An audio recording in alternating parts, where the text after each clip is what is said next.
भगवान जगन्नाथ की रथ यात्रा के शुभ अवसर पर मुखर संवाद की ओर से आप सभी दर्शकों और पाठकों को हार्दिक शुभकामनाएं। झामुमो नेता और सीएम हेमंत सोरेन के बेहद ही करीब पंकज मिश्रा के 18 ठिकानों पर ईडी की छापेमारी की गई है। ईडी की यह कार्रवाई पहले से ही अपेक्षित थी।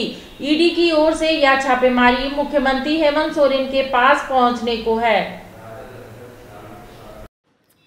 मुख्यमंत्री हेमंत सोरेन के विधायक प्रतिनिधि पंकज मिश्रा और उनसे जुड़े सहयोगियों के ठिकानों पर ईडी की यह छापेमारी हुई है।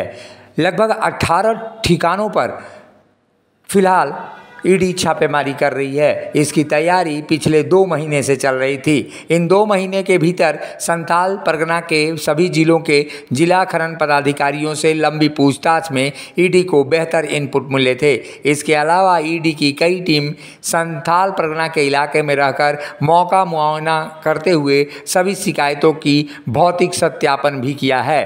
अवैध उत्खनन और करोड़ों के लेन देन का पूरा इतिहास और वर्तमान ईडी की ओर से खंगाला गया है। कई पुख्ता सबूत मिले हैं जिसमें मनी लॉन्ड्रिंग की आरोप की सत्यता की जा रही है। ईडी ने साहेबगंज के बड़हरवा में जून 2020 के टेंडर विवाद में दर्ज केस को पिछले महीने टेक ओवर करते हुए मनी लॉन्ड्रिंग के तहत केस दर्ज किया था। इसमें मुख्यमंत्री के विधायक प्रतिनिधि पंकज मिश्रा सहित कई अन्य को आरोपित किया गया था। इस केस में जांच की आंच झारखंड सरकार में कैबिनेट के मंत्री आलमगीर आलम तक पहुंचने की संभावना है, क्योंकि दर्ज केस में पंकज मिश्रा और अन्य के नाम शामिल हैं। बड़हरवा का यह केस शंभू नंदन कुमार उर्फ शंभू भगत ने दर्ज कराया था।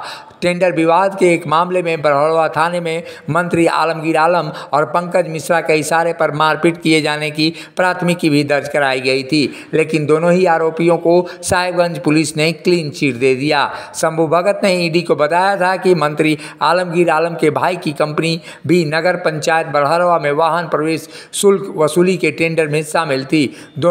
यह कंपनी ने एक डमी कंपनी को खड़ा करके 5 लाख से 5 करोड़ तक की बोली लगवा दी। बाद में पैसा नहीं जमा करने पर दूसरी बोली 1 करोड़ 46 लाख में आलमगीर आलम की कंपनी ने ठेका ले लिया। इसके बाद से ये मामला आगे दिखाई दिया। बड़हरवा टेंडर विवाद के बाद शंभू भगत से करोड़ों के लेन देन की सूचना मिलने के बाद ईडी की ओर से केस भी दर्ज की गई थी। निलंबित आईएएस पूजा सिंघल के खिलाफ संथाल क्षेत्र में ईडी ने ग्राउंड से पूरे मामले को करीब से देखा और उसके बाद बड़हरवा केस को टेक ओवर करते हुए मनी लॉन्ड्रिंग केस में मामला दर्ज कराया गया। ऐसे में ये कहा जा सकता है कि यह मामला और भी आगे बढ़ने की संभावना है।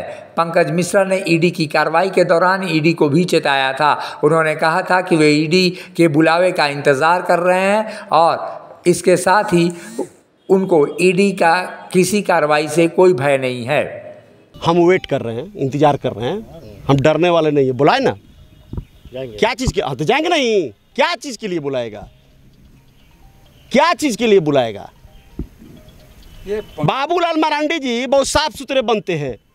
रघुवर दास जी के समय में साहेबगंज में एक सिविल एसडीओ आईएएस अफसर को एक क्रेशर माफिया ने डीजल रूम में बंद कर पीटा था। 4 घंटा तक बंधक बनाया था। कोई कार्रवाई नहीं हुई उस माफिया पर। कौन थे वो आईएएस ऑफिसर? सतपथकरण, क्योंकि भारतीय जनता पार्टी का आदमी था, इनके राज में यही था।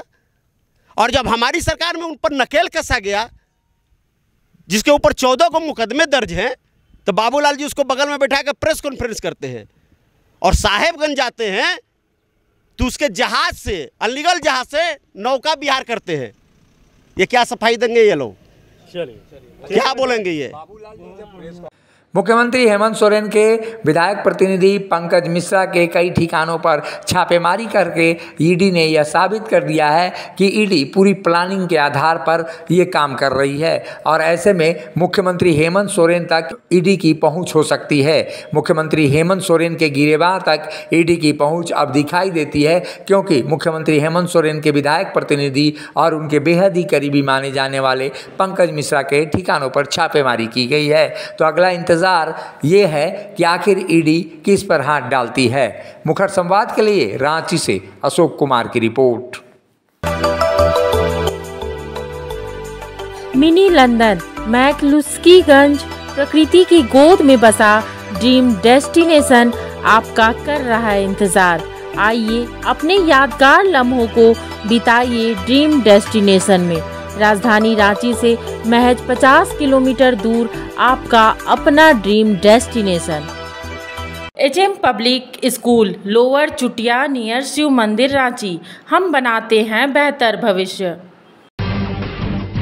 जब टूटती है आस, जब थकती है सांस, जब रूठते हैं अपने, मुंह मोड़ता है जमाना, जब अंगड़ाई लेता है संकल्प, फिर बनती है कहानी, बनते हैं अनमिट निशान। देखिए मेरे साथ संघर्ष की दास्तां।